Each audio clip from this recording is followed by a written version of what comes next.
Quando eu falo o nome Batman, você provavelmente já pensa nesse super-herói sombrio, sério, trágico.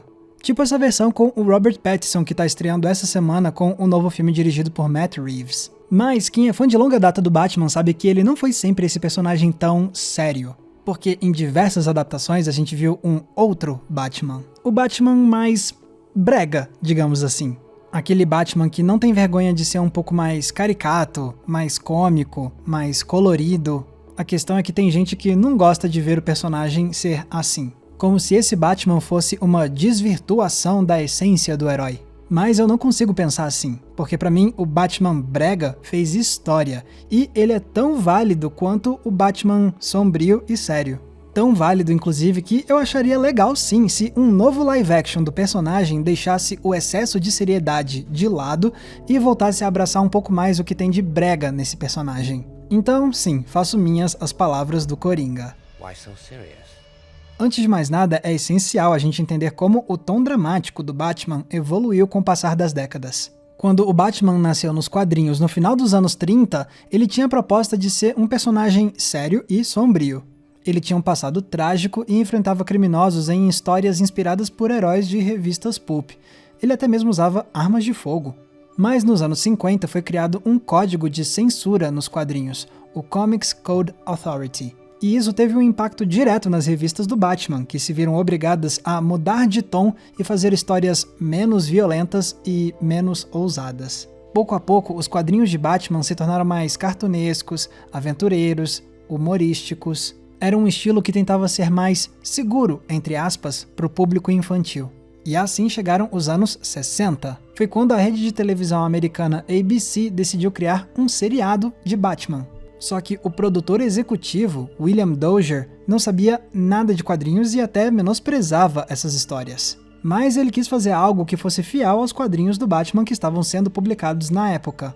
Então, quando a produção pegou os gibis para usar de base, eles se depararam não com aquele Batman super sombrio e trágico, mas sim com a versão mais leve do herói. E foi esse tom que eles levaram para a adaptação de TV. Foi assim que nasceu Batman, um dos seriados clássicos mais importantes já feitos, protagonizado por Adam West e por Burt Ward.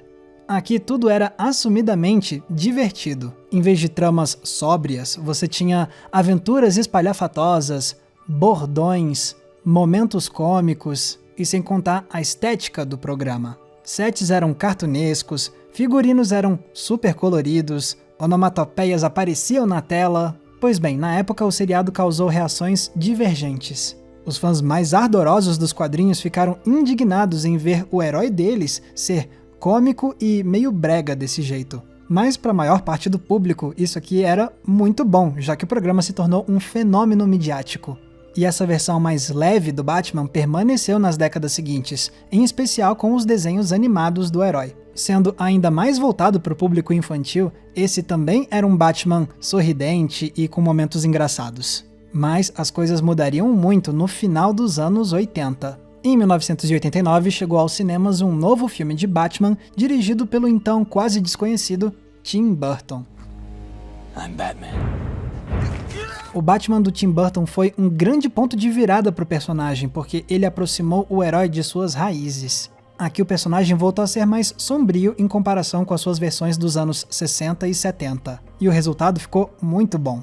Não à toa, o longa foi um sucesso estrondoso, e esse sucesso fez o tom mais sóbrio ir para novas adaptações, como no desenho animado comandado por Paul Dini nos anos 90. Essa versão também se diferenciou muito do que veio nas décadas anteriores, porque pela primeira vez uma série animada do Batman era séria e sombria. E isso permitiu que eles explorassem histórias mais assustadoras, profundas e tocantes. É por isso que essa série é tida até hoje como uma das melhores adaptações já feitas desse super-herói.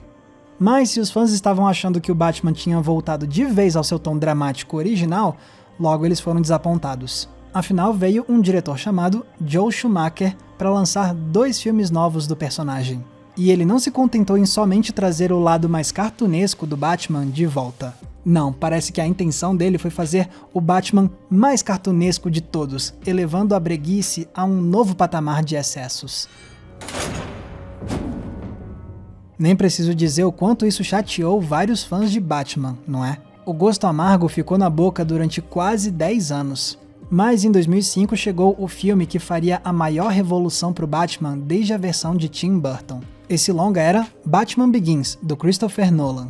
Dessa vez o Batman não só voltou a ser sério e sombrio, mas toda a estética girava em torno de algo que o público ainda não tinha visto com esse super-herói: o realismo.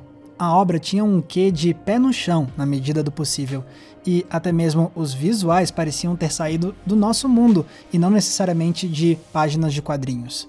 O sucesso foi explosivo, especialmente depois que veio o segundo filme. E assim, com a sua trilogia, Christopher Nolan estabeleceu o tom dramático para o Batman que predomina no cinema até hoje, quase 20 anos depois da estreia de Batman Begins. O que não significa que o Batman divertido deixou de existir por completo nesses anos, porque ele continuou vivo em séries como Batman Bravos e Destemidos e em filmes como Lego Batman. Mas, via de regra, hoje em dia, quando você pensa no Batman, você pensa naquele cara trágico e soturno. It's not who I am underneath, but what I do that defines me. E não me entenda mal. Sendo fã do Batman desde criança, eu gosto muito de ver essa versão séria e dramática dele. Foi daí que surgiram obras inesquecíveis. Mas eu também acho que o Batman brega também merece muito respeito. Se tem algo que o seriado de 1966 provou é que dá pra esse herói ser leve e até mesmo meio tosco, e mesmo assim criar algo realmente bom. Não é à toa que essa série é considerada tão histórica. Com uma estética colorida e uma narrativa despretensiosa, o programa criou frases que imitamos sem parar, momentos que nos fazem rir alto de tão absurdos, uma música tema que é referência até hoje. Tá, mas eu não vou negar que talvez dê pra ir longe demais nessa direção. Basta olhar para os filmes do Schumacher. É válida a intenção de fazer algo mais cartunesco, mas o diretor realmente pesou demais a mão na breguice. Mas assim, também não é o fim do mundo. Esses podem não ser os melhores filmes da história, mas revê-los hoje em dia é sim uma experiência divertida, naquela veia que costumam chamar de tão ruim que fica bom. Agora, quer uma prova de que é possível fazer algo exageradamente cômico com o Batman e ainda assim funcionar? 2 palavras: Lego Batman. A presença dele foi um dos pontos altos de Uma Aventura Lego. E o filme solo que veio depois só deixou essa adaptação ainda melhor. Porque esse era um Batman brega e engraçado que soube fazer algo bem diferente: humor metalinguístico. Esse é um Batman que não tem medo de tirar sarro da história midiática do personagem, fazendo uma autoparódia muito boa. Uma que faz a gente refletir sobre como o Batman pode ser mais rico dramaticamente do que a gente imagina. Afinal, no meio de toda a brincadeira, o filme ainda conseguiu contar uma história verdadeiramente tocante. O que mostra como o Batman não precisa ser sério para falar de temas profundos. Doesn't he deserve a chance for someone to take him under their wing? As I took you under mine? O problema é que muitos fãs parecem não apreciar o valor de um Batman mais brega e divertido. Isso ficou claro quando estreou a série animada Batman Bravos e Destemidos. Na época da estreia, uma parcela de fãs reclamou porque esse era um desenho infantil demais, engraçadinho demais. A série ousou ser mais despretensiosa, numa veia muito parecida com as animações clássicas do herói. E isso foi suficiente para incomodar uma galera. Do I look fat in this outfit? E é aí que tá o maior problema, na verdade. A fixação de alguns nerds com a ideia de que super-heróis precisam sempre ser levados a sério. Claro, desde que os quadrinhos existem, você tem fãs que querem ver os heróis sendo respeitados. Mas me parece que, especialmente depois do Batman do Nolan, se criou uma geração de fãs que querem que o personagem seja sempre tratado como essa coisa séria e elevada, como uma arte feita para adultos. E aí, quando aparece um Batman que vai na contramão disso e é mais cartunesco, pronto, isso é algo a ser desmerecido. Como se a leveza e a diversão fossem incompatíveis com o super-herói adulto que merece respeito. Como se fosse uma ofensa à essência do personagem. O que não é verdade. Se tem algo que faz o Batman ser fascinante, é justamente o fato dele não ter uma essência. A essa altura do campeonato, as versões bregas e divertidas deixaram um legado tão importante quanto o das versões sérias. Não só pelos memes e pelas piadas, mas também por terem cativado milhares de pessoas por décadas. Inclusive, muitos se tornaram fãs do Batman por causa dessas adaptações. E o que tem se uma versão do herói não se leva tão a sério assim? Não vamos esquecer que estamos falando de um cara adulto que decide se vestir de morcego para combater o crime, pelo amor de Deus. O conceito básico do Batman é inerentemente brega, e nem por isso ele deixa de ser um personagem fascinante. É por isso tudo que eu não me incomodaria se lançassem um novo live action do Batman que ousasse ser um pouco mais brega e leve. Primeiro, que seria um jeito de quebrar com o ciclo iniciado 20 anos atrás pelo Nolan e trazer algo que seja realmente diferente. Segundo, que é perfeitamente possível fazer um filme de herói que leve o personagem a sério ao mesmo tempo em que usa humor e breguice. É algo que os filmes da Marvel têm feito há muito tempo. Calma, não tô dizendo que o novo filme do Batman deveria seguir a fórmula da Marvel de usar humor. Até porque a essa altura ela já se tornou velha, repetitiva e previsível. A verdade é que existem muitas outras formas de trazer leveza para uma história de herói. Seria só uma questão de encontrar o tom que combinasse com o Batman. E eu não tô só falando em termos de roteiro, também tô falando em termos visuais. Desde a versão do Nolan, a estética principal do herói no cinema permaneceu essa de paletas escuras. Então por que não quebrar com isso e trazer de volta um pouco mais de cor, fazer algo mais estilizado mesmo? Ah, Max, mas aí você tá pedindo demais também. Será mesmo? Olha só para os filmes do Tim Burton, em especial o primeiro. Essa é uma das melhores, se não a melhor adaptação de Batman para o cinema, justamente porque ela tem um excelente equilíbrio entre as diferentes essências do Batman.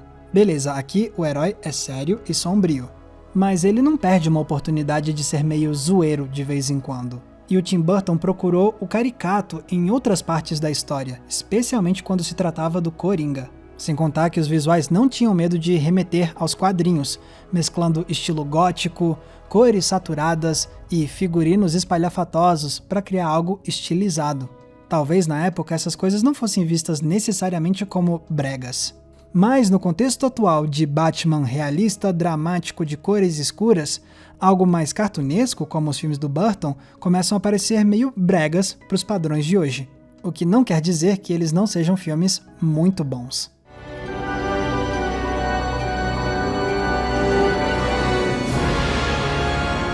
Quer dizer então que em breve veremos aí um live action com um Batman mais cartunesco? Olha, eu acho pouquíssimo provável que isso aconteça num futuro próximo. Os filmes do Schumacher se tornaram tão infames e a versão do Nolan se tornou tão influente que não dá pra imaginar executivos de estúdio deixando o Batman sériozão de lado. Até porque eles provavelmente sabem que se lançassem um Batman mais despretensioso, ia chover nerdola xingando eles, questionando como eles ousaram fazer isso com o personagem. Então o mais provável é que, pelo menos nos filmes live action, o Batman continue sendo essa figura sóbria e trágica. Mas sei lá, a esperança é a última que morre, certo? Não se fala muito que a arte é cíclica. Vai que chega um dia em que eles ousam lançar um live action mais brega do Batman e isso vira um sucesso estrondoso. Até que esse dia chegue, eu posso continuar revisitando filmes e séries que vão me lembrar como o Homem-Morcego pode ser simplesmente divertido. Galera, muito obrigado por terem conferido o episódio de hoje e muito obrigado também a quem apoia a nossa campanha do Apoia-se. Os nossos apoiadores ajudam a financiar o nosso trabalho todos os meses e para agradecer eu produzo conteúdos que são exclusivos para essa galera. Tem recomendação de filme, tem grupo fechado, tem live exclusiva e tem também o nosso Cineclube Entre Planos para a gente debater um filme por mês via videoconferência. Você confere os detalhes da nossa campanha clicando no link que está aqui embaixo na descrição. Se quiserem me ouvir falando ainda mais sobre cinema, vocês podem escutar o meu podcast, o Cena Aberta, que sai 2 vezes por semana e vocês também podem me acompanhar nas redes sociais usando os nomes que estão aparecendo aqui embaixo. Mais uma vez, muito obrigado pela audiência, um abraço e até a próxima sessão.